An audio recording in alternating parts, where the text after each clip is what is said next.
Robinson, always moving, always jabbing, seems to have recovered from that barrage of punches thrown by LaMotta.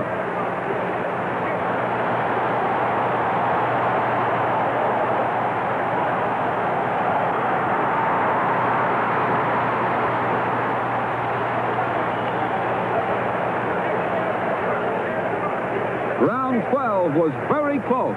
Here in the 13th round, a flurry of rights and lefts stagger LaMotta, and he holds on. This has been one of the greatest middleweight title fights in recent memory.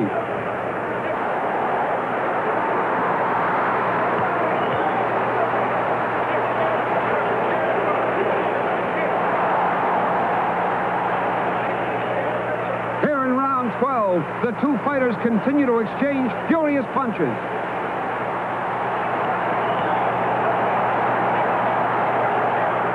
It's Robinson coming on. Two left hooks crash off Basilio's jaw and force him backward for the first time in the fight. The champion scores again with ponderous rights and lefts that send Basilio careening across the ring. Basilio taking everything Robinson can throw and coming back for more. Challenger Sandy Sadler.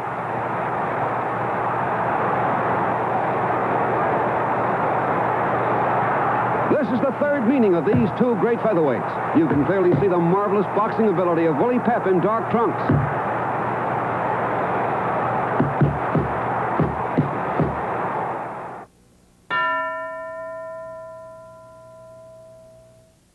Well, I want to start off by welcoming the great champ, Boom Boom Mancini, an actor, to here to Billy B's Collector's Corner, Ray. Thank you very much. Thank you. Ray, let's start off. Where did your boxing career all begin for you?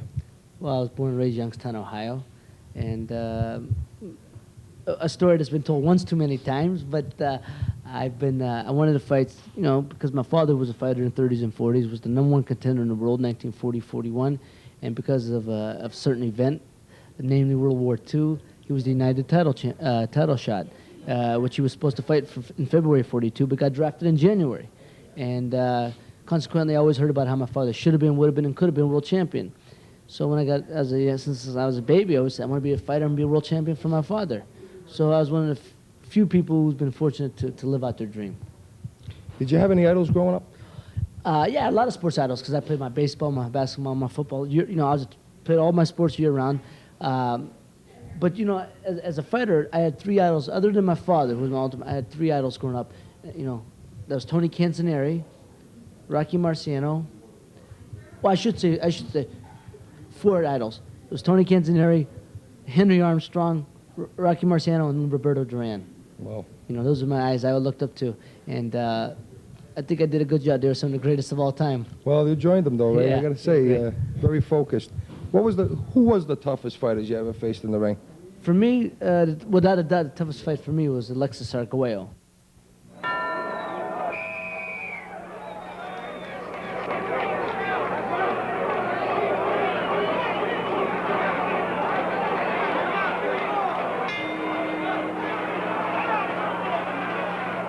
Round number 14, Ray Mancini fairly leapt off his stool, perhaps trying to show the calm champion that he is feeling better, stronger, more alert. We'll find out. This is round 14. 3 consecutive big rounds for Arguello, including the big right hand at the end of round 12. What a beautiful fight Mancini has put up thus far. You have to give him credit for that. No question about that. He's given everything as everybody expected he would. But he is still in some trouble here in round 14. Gilly, you got to believe that if the big one punch comes, it's more likely to come from the champion than from Mancini.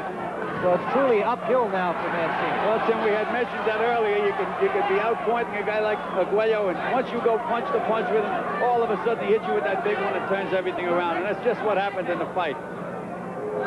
Ray is still bouncing on his legs, Tim, but as you said, he has no snap in his punches anymore. Does look a little more alert, a little more bright-eyed this round than he did in round 13. Tim, he is toe-to-toe, he took 2 more good punches from the champion. Sean? What a guy. He just threw a good combination and backed the champion up temporarily. You know, Sean, he may not walk out of the ring with the championship of the world, but he's sure champion as far as I'm concerned. Absolutely. He's won my heart in this fight. Well, I think at age 20, everybody expected win or lose or draw that he'd be back for plenty or more in the lightweight rank. It was physically, mentally, and emotionally the most demanding fight for me. And when I lost a shot, I was so heartbroken because I never thought I'd get another shot. I didn't know. At that time, my father, during that time, you only got one shot, and he lost his chance. He never got a chance to ever get it again, and I never thought I would get another chance. But I was fortunate. I was very fortunate, and I made the best of it the second time around. I got to ask you an inside view, Ray, if you can take me. What went through Ray Boom Boom Mancini's mind the night before a fight? Did you sleep? Were you up? Well, no, I was dependent. It's funny because after I won the title, I was more relaxed and able to see better before a fight than I was before I won the title because you just want to get there. Once you're there, not that you get complacent, but you're more relaxed now. Okay, now they have to come to me. But of course I'm nervous. I'm on edge. You got your stomachs, you got the butterflies, your stomach's, got that constant rumbling going on inside. But that's good because it keeps you focused, keeps you on edge. You want us to keep that edge. So it was good for me to, but I was very confident and determined, and I trained well. I was recognized as one of the hardest working champions, and I felt I was because I had to be. My style, I'm going to come in, and I got to be on top of these guys and wear them down. And so I was confident in my conditioning and my ability. But of course, you got the only time I ever doubted myself, or had any insecurities in myself, were the fights I lost. That was against Arguello, and when I lost my title against Bramble. And that's it. You got to have complete strength of body, mind, and soul. You talk about the inner strength, and I want to talk about this because very few people know of this, but maybe some do. The night you fought Dooku Kim, what was going through your mind at that time? Well, you have to understand. When that fight, people kept the writers talking about they never heard of this guy, and everyone thought it would be an easy fight for me, and I knew of the guy, because of course you keep in touch with the fighters, you know who the fighters are, who are coming after you, and I knew I was in for a rough night, and I expected to be an all-out war, and I didn't know personally beforehand. We met briefly at the press conference beforehand, and but all I know, the thing that the day of the fight. It was at Caesar's Palace, and I was in one dressing room, and he was on the other side. And all I heard was this guy banging the walls. The walls were shaking, because, they're little flimsy walls, but the walls were shaking, screaming and stuff. And then he was outside and getting ready for the fight. I knew I had my hands, I knew I was in for life and death fight. And unfortunately, it was fortunately, it was a great fight. It was a great fight. But it was nothing, tremendous. but nothing great about it. There's nothing good about it because of the outcome. And unfortunately, that's what people remembered. But they don't know what a great fighter what a great fight he fought, what a great fight I tell you, God rest his soul, but if he went on and fought some more, he would have beaten most of them guys out there because he had too much courage for them. He'd have wore most of them guys down. A lot of them guys that were there, the pretenders, he would have taken them out. So I felt very fortunate to win the fight, but unfortunate the events that happened. I knew that affected you quite a bit. Yeah, it took the heart out of me. It took that out of me because you go in when I started fighting, my fightings were for the righteous reasons. I wanted to win the world title. You go into it, you know about these things that could happen, but you don't ever dwell on them. And in boxing, to me, the purity of it, when this happened, the purity of it was gone.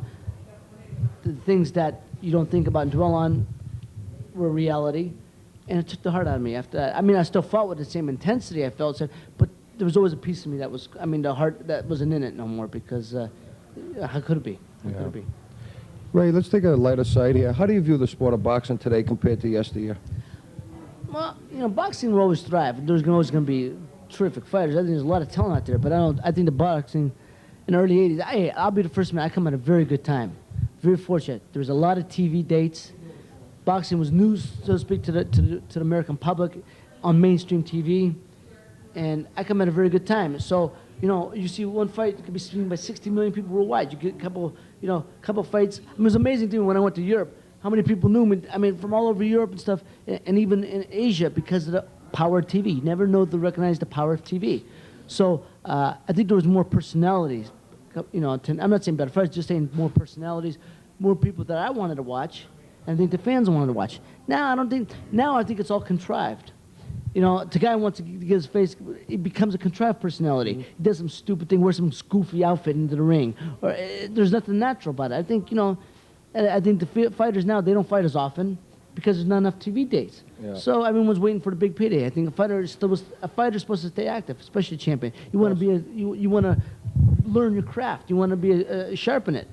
I'm glad I came in one time I did. I think it's a little rough for now, but now they're more likely to take a guy that has ordinary talent or a guy who has limited talent and try to make him create a personality or a star out of him. Well, they create the marketing plan first, Right, exactly. and then they get the fighter. Exactly.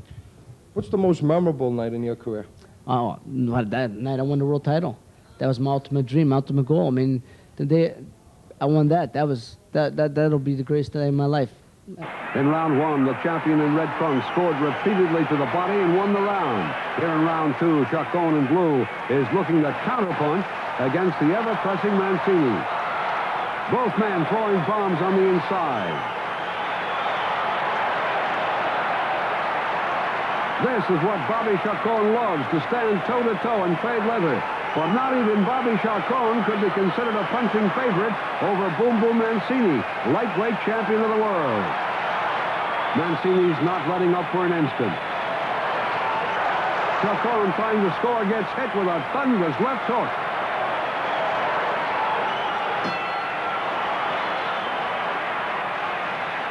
Here in round three, Mancini continues to apply the pressure.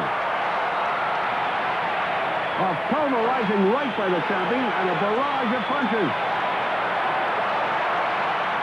Mancini all over Bobby Chacon here in round three. The referee is watching the action closely. He may stop it if Chacon cannot come back. A crunching left hook staggers Chacon. Mancini throwing bombs.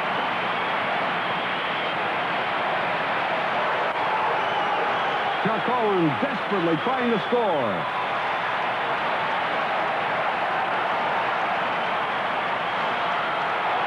Both men throwing caution to the wind. Referee Richard Steele almost stops it.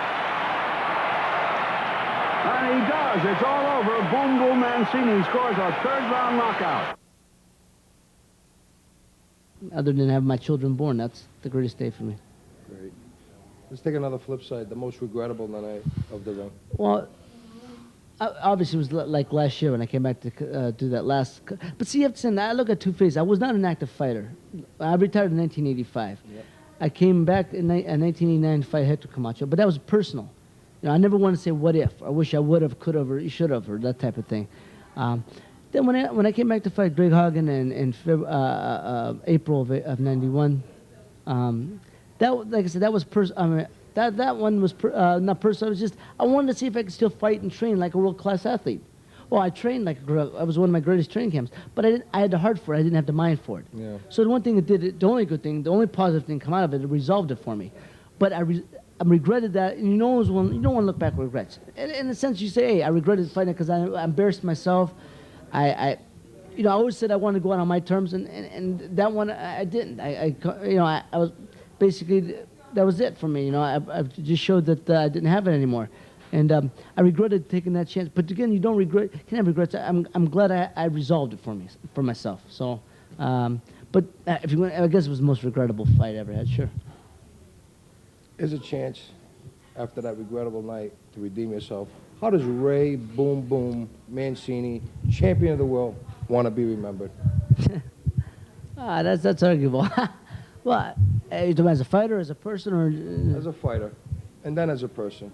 Well, I just say that this guy came, gave us all, gave 100% of himself, entertained the fans, and wasn't a bad fighter. Great. Ray, I got to ask you a question. Sure. How's your acting career doing? Going very well. I'm very happy with it. I mean, people don't understand. When I got in this business, they thought I was going to take the town of Hollywood over in a day and a half. No, it don't work that way. I'm here for the long run. If I wanted to take all the stuff they offered me, I'd be in and out in a year and a half. But it's like a fight career. You build. So I was a prelim kid. I'm a prelim kid, but I'm building. I'm getting into. I've been doing not a big. The acting's been. I've been fortunate to work steadily. Now I'm getting into contendership status. and before long, well, one good shot, and you can be in the championship status. So it's been going good. It beats work. Camera don't punch back. The worst thing happens is take two. So now it's been going very good. I'm very happy with the progress, and I'm excited. I'm enjoying it very much. That's the bottom line. Well, keep me in mind, Ray. You ever need a big guy to do a role? Good-looking guy like you, boy, you're already on TV. You a star, baby. You a star. Well, Ray, I know you're very busy today. Thanks for taking time out here to I be at Billy appreciate it. V's Collector's Corner, and I wish you the best. Thank you. in your acting career. I appreciate it very much. Thanks, Raymond. You got my friend.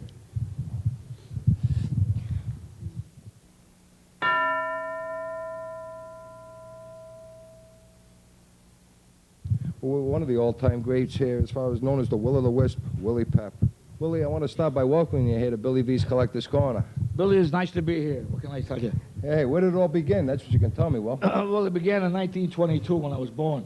1922. 1922. I'm 71. God bless you. Pretty old guy. But where did you find boxing at that time?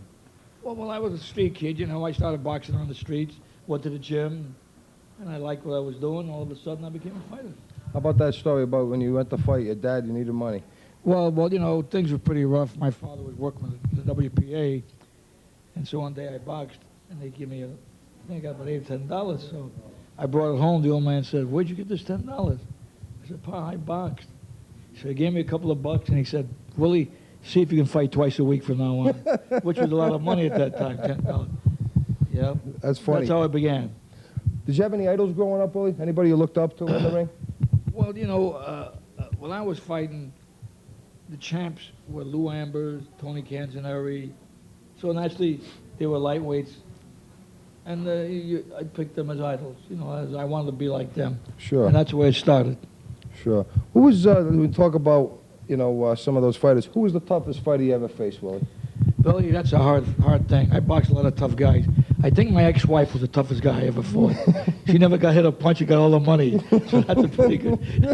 That's a pretty good fighter. No, the toughest guy I ever fought. Of course, when you fight for a championship of the world, that's always a tough fight. I fought the hardest puncher that ever was in the featherweight division, Chalky Wright, and to fight 15 rounds with this guy and not get hit on a chin, you had to be pretty quick. So I ran like hell for 15 rounds. Yeah, that was 1942 when you Right, that's why I won the title, right.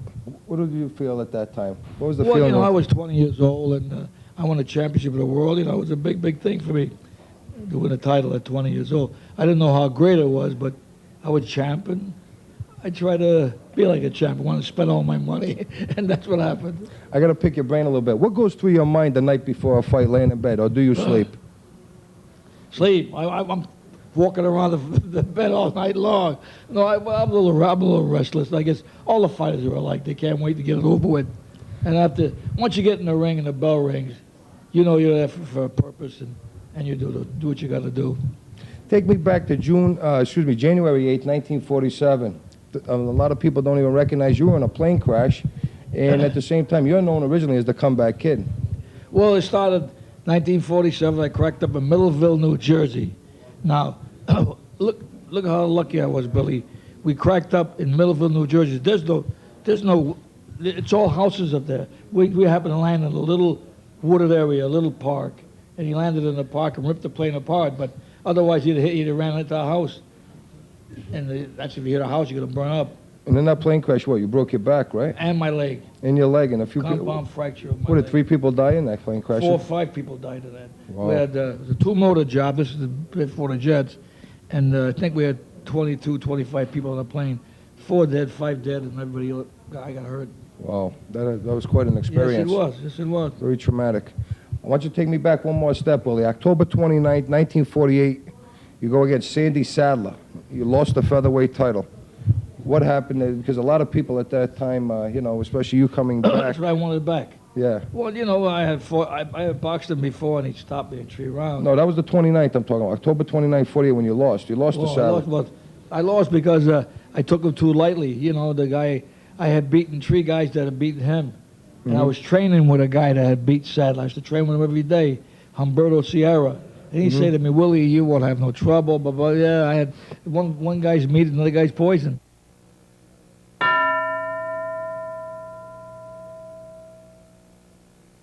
featherweight champions Willie Pep and the superb challenger Sandy Sadler.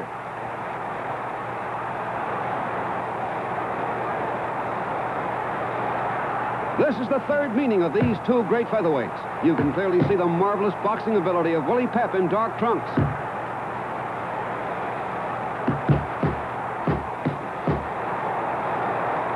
Sadler had knocked out Pep in their first fight to become featherweight champ for the first time. Then Pep reversed that win a year later. Here in their third fight, we see two masters of the ring, each with plenty of respect for the other, each looking for one punch that will end it.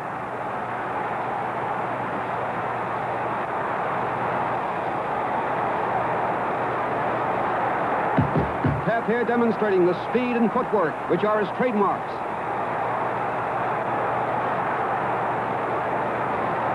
Here in round 5, Pep scores with a hard right and then digs two punches to the body that makes Sadler give ground.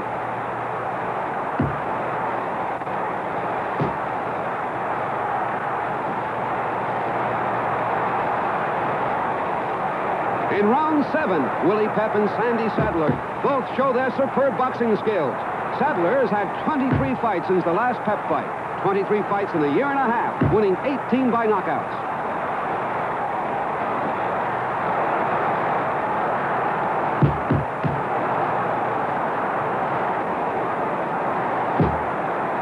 Sadler, always aggressive, pursues the champion relentlessly.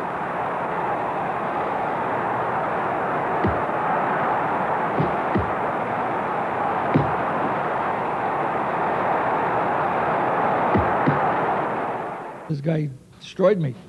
He could fight. He was a tough guy.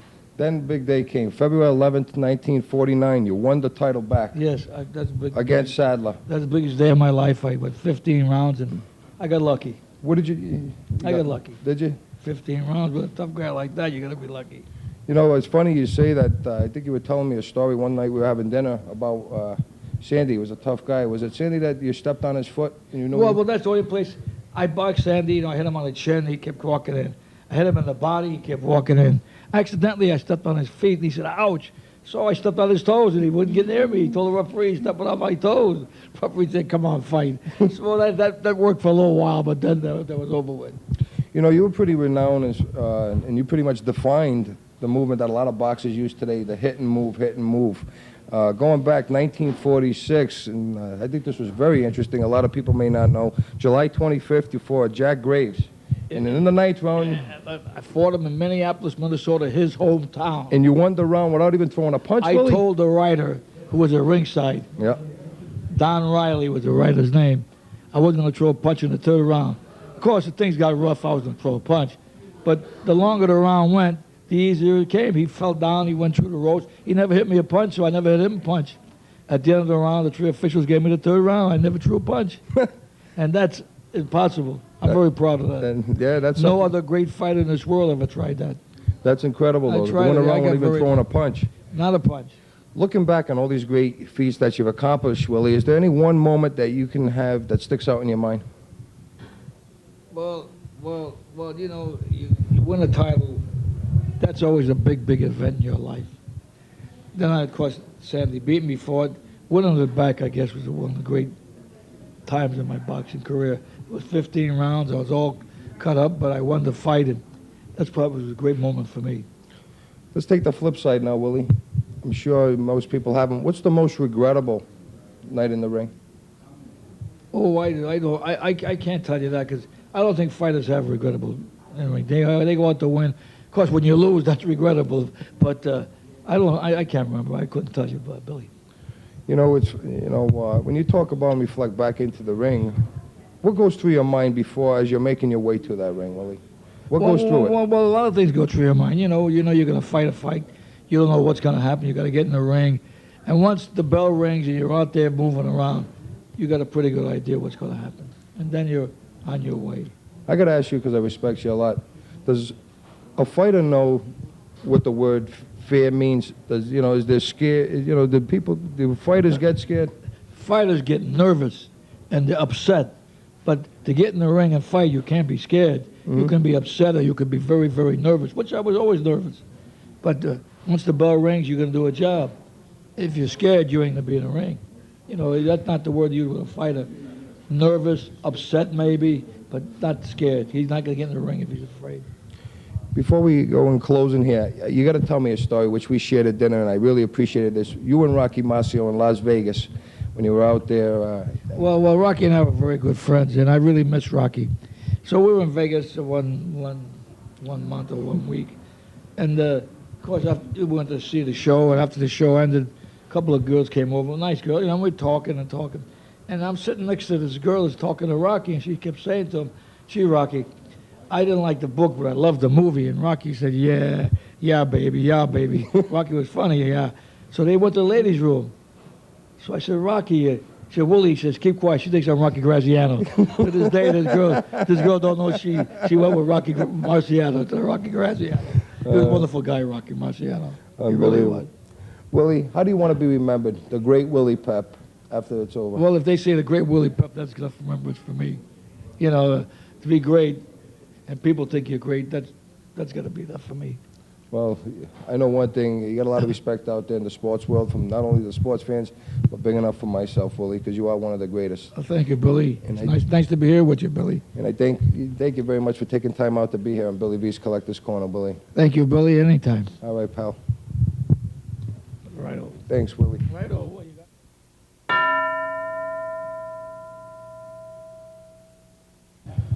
Well, we're here today as far as with one of the greats in boxing, Mr. Carmen Basilio. Carmen, I want to take a moment and welcome you here to Billy V's Collector's Corner. Thank you. My pleasure to be here. Carmen, where did your career in boxing begin? Down in Canastota, New York, on the onion farm. Actually, it started in school.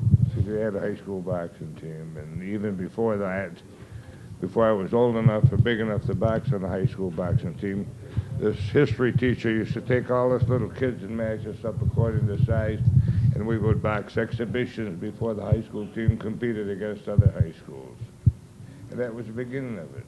And then you went on to be discovered from that point. I guess you liked it after going in there. I loved it. It was, I guess I thought more about boxing than I did about anything else in school because I'd be daydreaming all day long and never hear a word the teachers were saying. Well, it must have got scary at school time. When the bell went off, you must have started beating up your peers. No.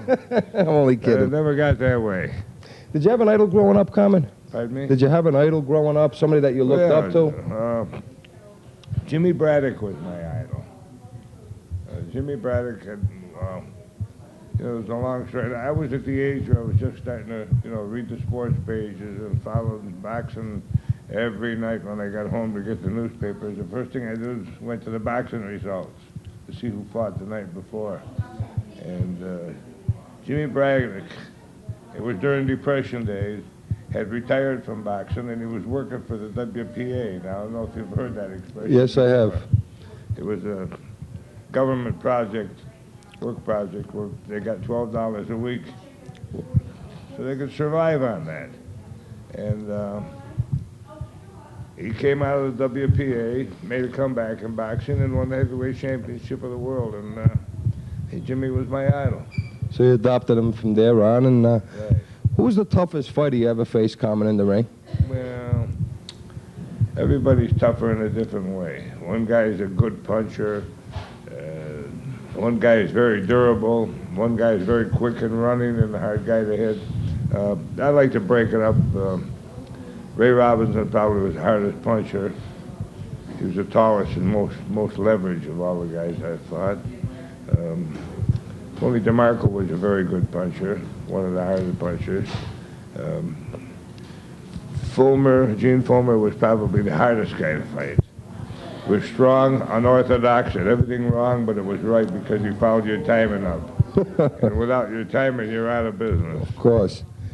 So there's a couple that I named it. Any given night could have been the toughest. But take me back for a minute, if you can, Carmen. June 10th, 1955, when you won the world welterweight title against Tony DeMarco in a 12-round knockout. What was going through your mind then during that fight? Well, nothing. I was confident that I was going to be champion because I waited 2 years to get a second crack at the title. My first crack at the title was with Kid Gavlin in 1953. Now, this is 1955. Actually, it was like 22 months.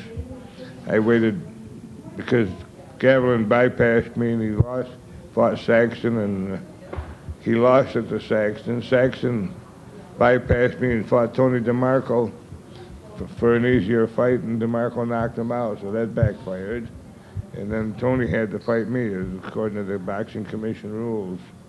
He had to fight me, so that's the way it happened. That must have been a very exciting night for you. All your dreams coming true at that point there. There's nothing more exciting than winning a world championship, especially if, in my particular case, it was my boyhood dream to be a world champion. Well, what went through your mind the night before that fight? Can you remember, you know, I'm sure, do you have dreams, or can you sleep at all the night before a big fight? I never had no trouble sleeping. I knew that I was in good shape, and I was ready, and if he was going to beat me, he's going to have to fight the fight of his life. So the night before, it never bothered me. You talk about, Tony DeMarco. You went on again to fight him November 30th in 1955 in Boston. When you, once again, it was labeled the Boston Massacre. That was a tough fight. Tell me about that fight with Tony. Well, Tony hit me with a pretty good left hook in the 7th round. It staggered me, and I almost went down, but I fought it, didn't go down, and came back and knocked Tony out. But, we fought 2 wars. We didn't fool around out there. It's November 30th, 1955, and welterweight champion Carmen Basilio defends his title against the former champion Tony DeMarco. Basilio in the white trunks is stunned early in the 4th round by a left hook. Basilio almost goes down. DeMarco was knocked out by Basilio in their last fight, but perhaps will turn the tables tonight. DeMarco stays after the rugged Basilio.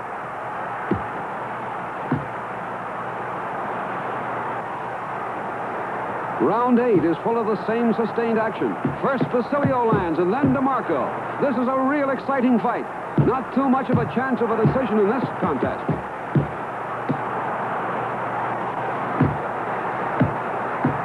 The last time these two men fought, the first 10 rounds were all Tony DeMarco's. At that time, Tony aggressively pursued Basilio throughout the early rounds, landing effectively to both the head and body.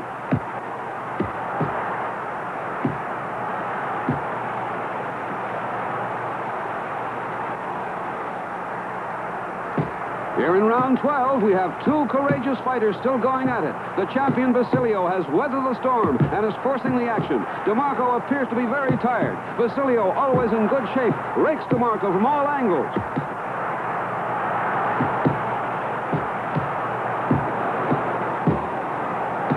And DeMarco goes down. As he demonstrated in their last fight, Tony is not an easy man to keep down. DeMarco, clearly in trouble, gets up and Basilio bombs away. The pace in this fight has been terrific. The referee wisely attempts to stop the contest, but Basilio beats him to it. DeMarco goes down and out. His seconds rush into the ring to assist the former champion. Basilio's jubilant handlers lift their man in the air with delight. Carmen Basilio retains his welterweight championship against Tony DeMarco. We fought 2 wars. We didn't fool around out there. There was nobody trying to survive, without being hit. We got hit. Yeah, that was that's known as one of the greatest fights ever, you against Tony DeMarco. I hope so. It's not for me to say because I didn't see the fight. I saw the movies. I'm never impressed with movies in my fights. Some things always seem to be missing there to me. When people get excited, but well, I was pretty impressed. I was impressed, I'll tell you that much. Yeah.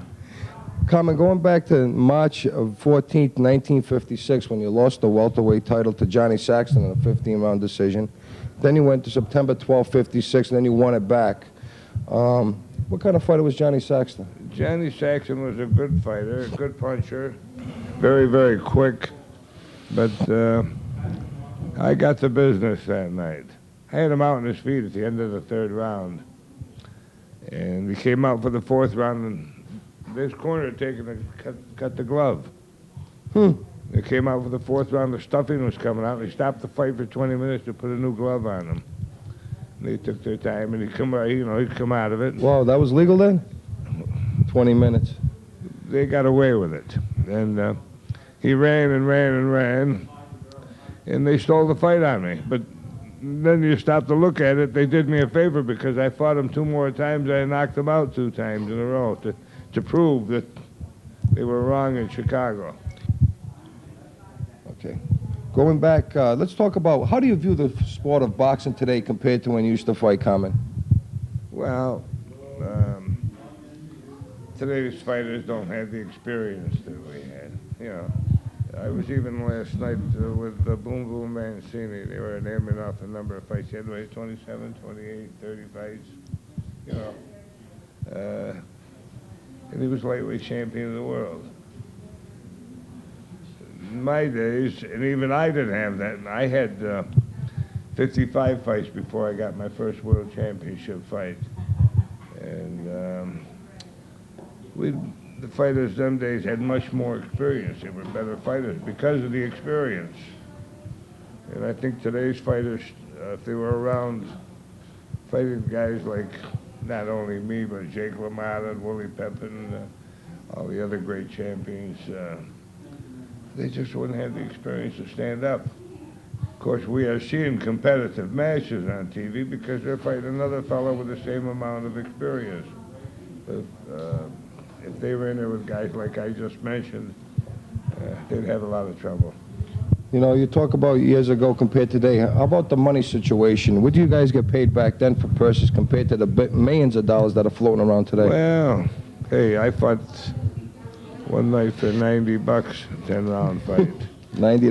10-round main event, $90. Things are different then, and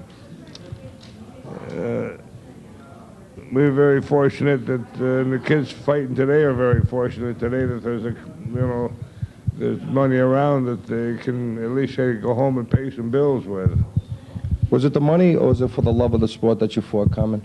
Originally, it was the love of the sport. I lived and died boxing from when I was a little boy. Money had nothing to do with it, and just to be a world champion. And hey, I fought for nothing many fights before I got to the top where I started earning money on television and so on.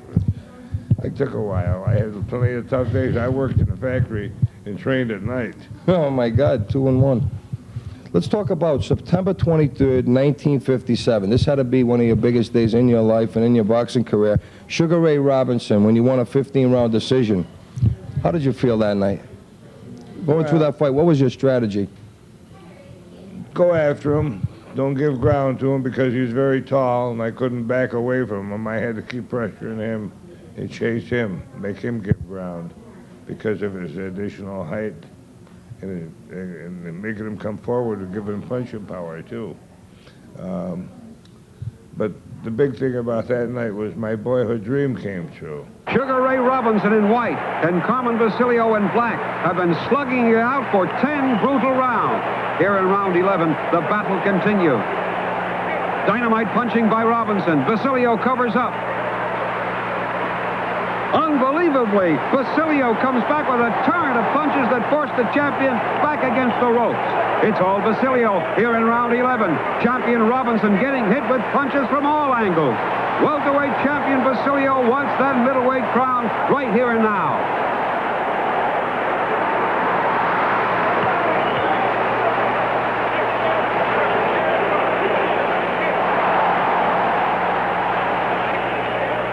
Here in round 12, the two fighters continue to exchange furious punches.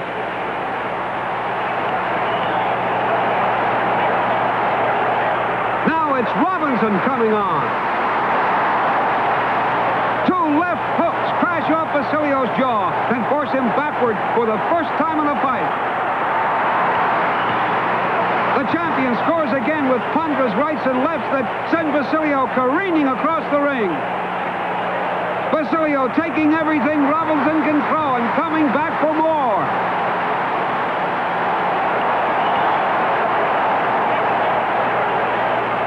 Basilio survived the blasting in round 12 and unbelievably looks to be the fresher of the two here in round 13.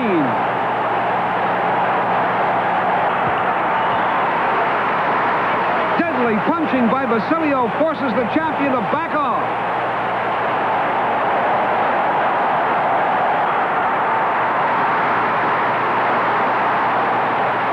Basilio won round 14 by a very narrow margin. Here in the 15th and final round, the challenger is slightly ahead in the scoring. A sensational flurry by Robinson here at the closing moments of this great fight.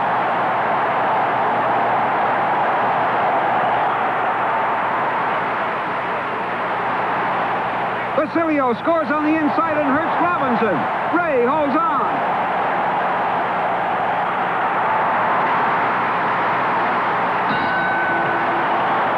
There's the bell ending the fight. Both men receive a standing ovation from the stadium crowd. Announcer Johnny Addy is ready to announce the judge's decision. Judge Adi Idala scores it 9-5. 1 even, Basilio.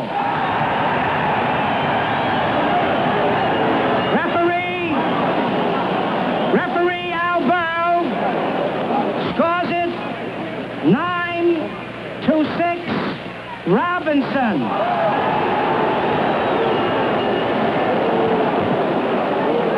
The other judge, Bill Recht, scores it 8-6.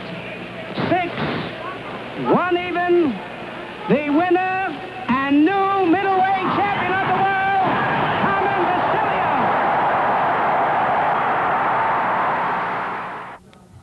From when I was a little boy, all I dreamed about was fighting for a world championship in Yankee Stadium. And I was a Yankee fan since I was a little boy. And I got the Yankee dressing room for my dressing room. Wow. And it was a big thrill. It was, and I can remember walking out from the dugout, from the dressing room, and we came out of the Yankee dugout to go to the ring. The ring was right over the pitcher's mound. We walked out to the ring, and I looked up at the crowd. There was 38,000 paid, so there might have been 48,000, 10,000 deadheads there. It's always the case.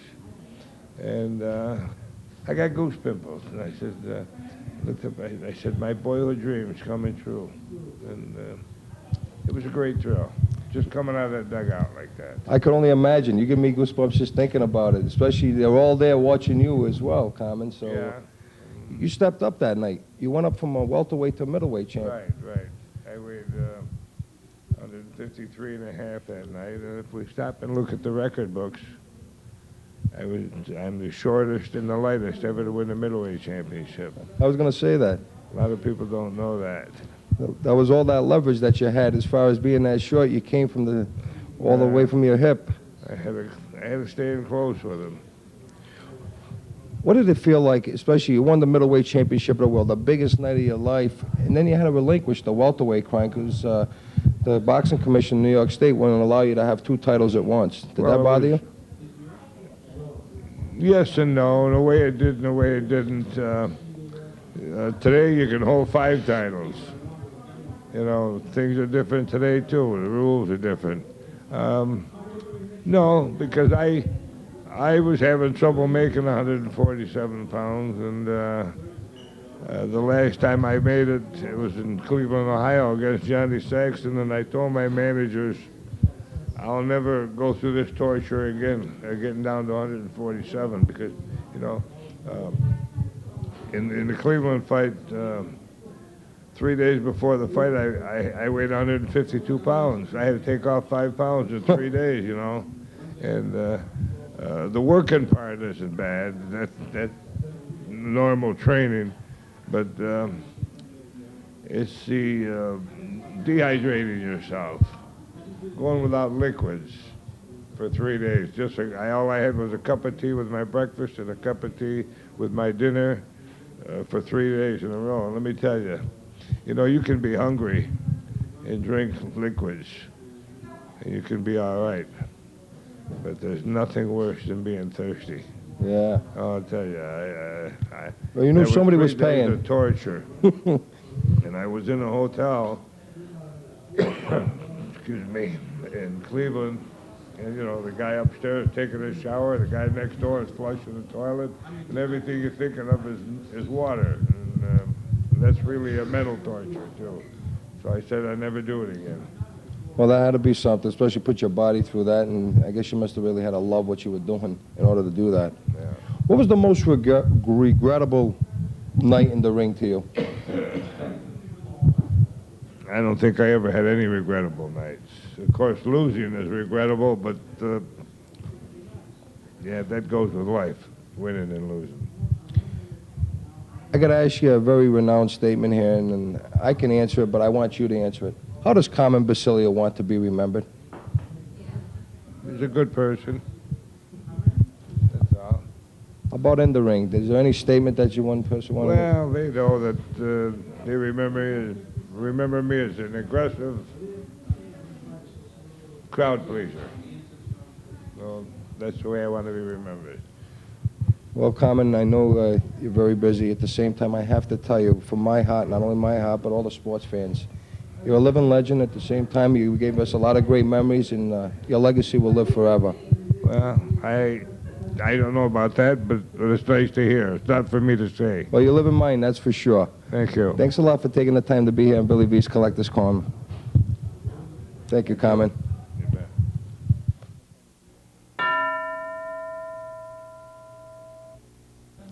Well, one of your all-time great, I'm a big fan of this gentleman, known as the Raging Bull, Mr. Jake LaMotta.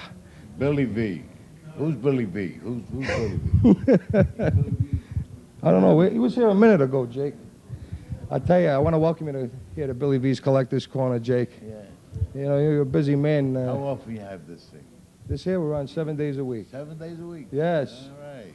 You'll be there. You don't get any days off? Never, No, all right. unfortunately.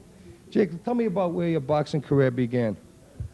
Get a hold of it just a little closer. There you go. I started at I came from the Lower East Side of New York City.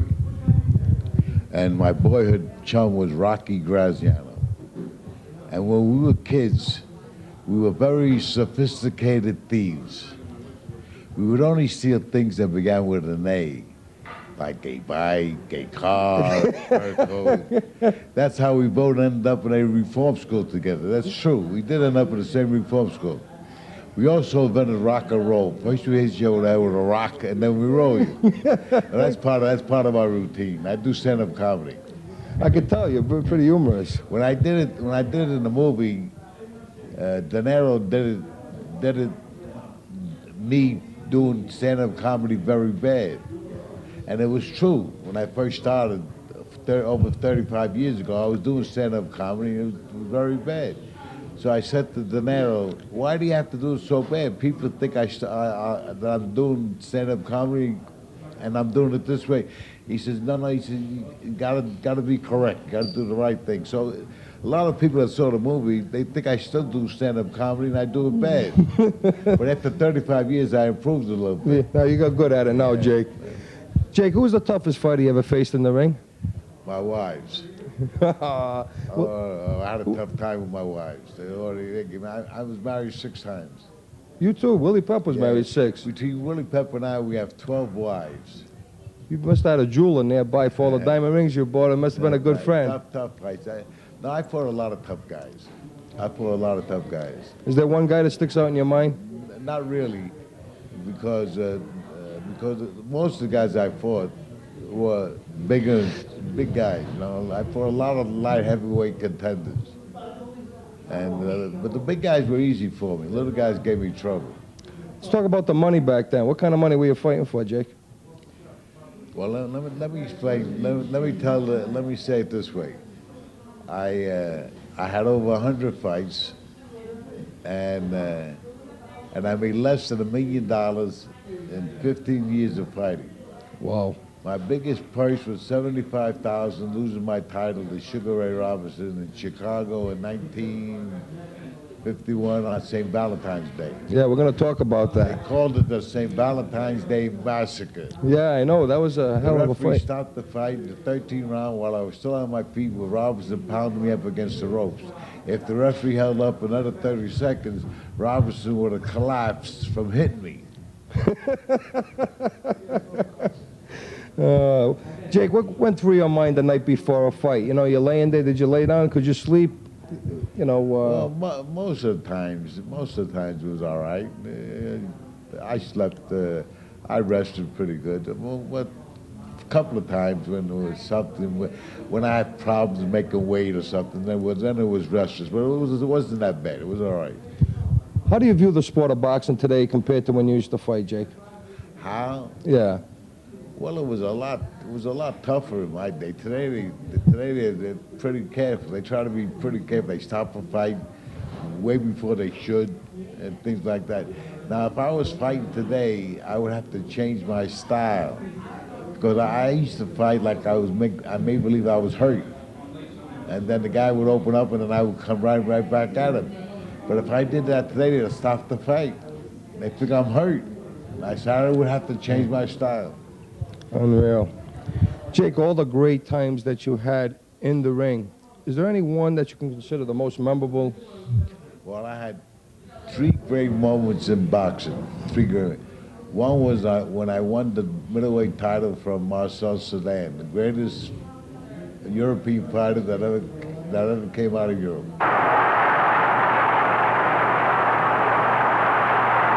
We pick up the action here in round 5. Jake LaMotta in dark trunks with a white waistband is the #1 challenger in the division. He is 5 feet 8 and weighed in at an even 160 pounds. Cerdan, 5 feet 7, weighed in at 159.5 pounds. From start to finish, this was a rousing battle as LaMotta and Cerdan stayed toe-to-toe. Cerdan won the middleweight championship with a KO win in 12 rounds over Tony Zale in September of 1948. In round 8, the action never lets up. LaMotta has had recent wins over Joey DeJohn, Robert Villamain, Tony Gennaro, and Tommy Bell, and a KO victory over knockout puncher Bob Satterfield.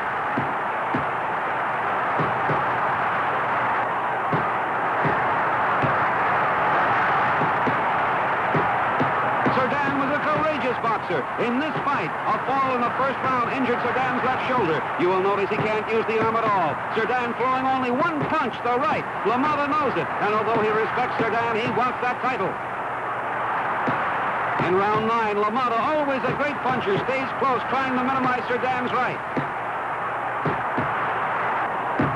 LaMotta in dark trunks with the white waistband sends his victory, but the gallant Frenchman won't give up, trying to get 1 punch home that will end it all. But LaMotta, who can give it as well as take it, steps up the pace.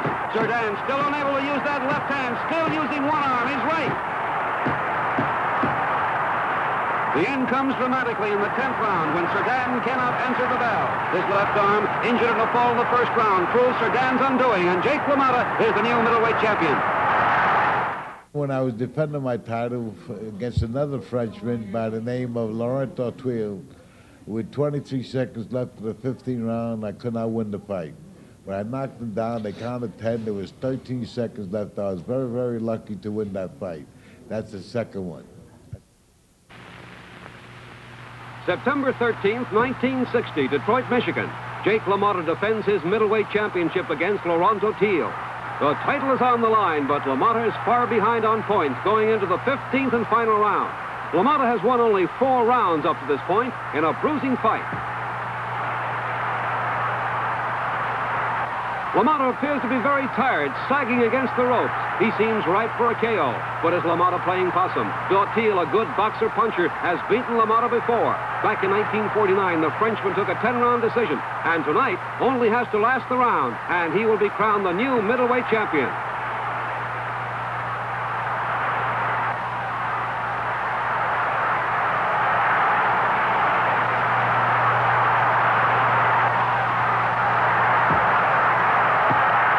When the overconfident Tortuil moves in for the finish, Jake LaMotta suddenly opens up. Tortuil knows he's been fooled and tries to hold and run, but LaMotta, always devastating inside, won't let him get away. It's LaMotta to the body and to the head. Against the ropes, Tortuil is in trouble. Tortuil has knocked out some good men, such as Steve Valois and Charlie Zivic, but tonight LaMotta has come on. Both men blaze away. It's a real Donnybrook. But LaMotta, rallying from the brink of defeat, knocks Tortuil down and almost through the ropes.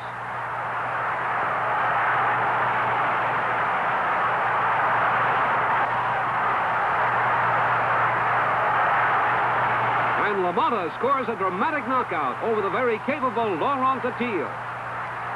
It's Jake LaMotta, one of the greatest crowd pleasers of all time. Winner.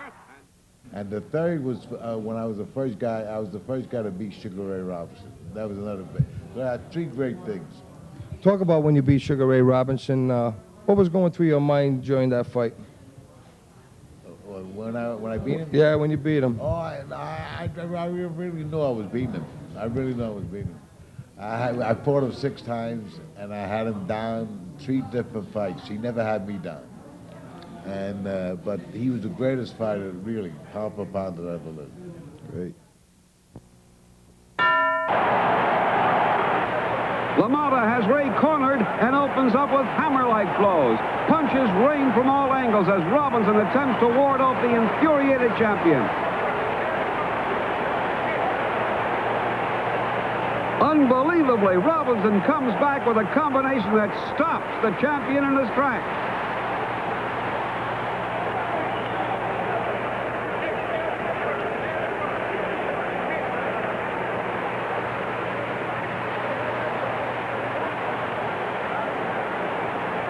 Robinson always...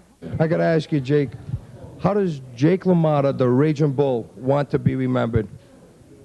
How do I want to be remembered? Hey, everybody wants to be remembered that they're nice guys. They're nice fella. I try to do the right things because you have no alternative in life but to do the proper things if you want to be healthy and happy. So that's the bottom line. How about in the ring, as far as if there's any one thing you want to say to the fight fans out there that you felt that you wanted to express to them while you were in the ring? What do you mean? Well, give me an example, Jake.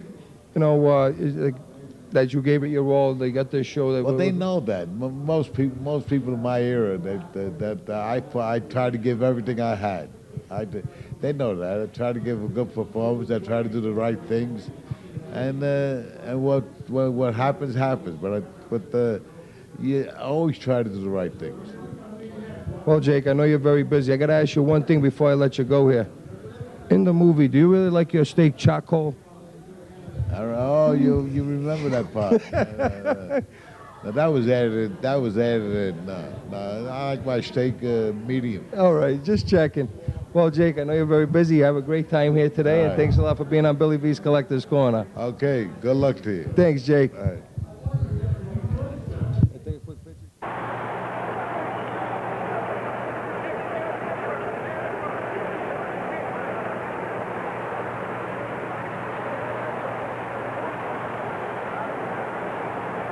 Robinson, always moving, always jabbing, seems to have recovered from that barrage of punches thrown by LaMotta.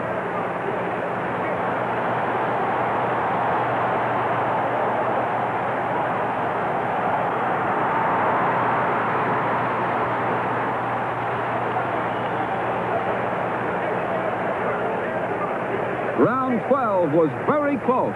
Here in the 13th round, a flurry of rights and lefts stagger LaMotta, and he holds on. This has been one of the greatest middleweight title fights in recent memory.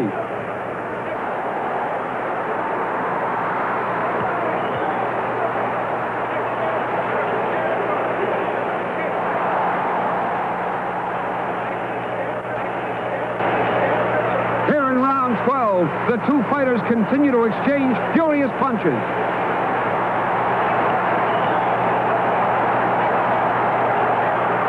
It's Robinson coming on. 2 left hooks crash off Basilio's jaw and force him backward for the first time in the fight.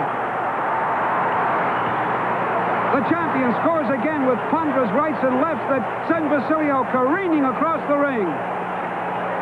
Basilio taking everything Robinson can throw and coming back for more. Challenger Sandy Sadler.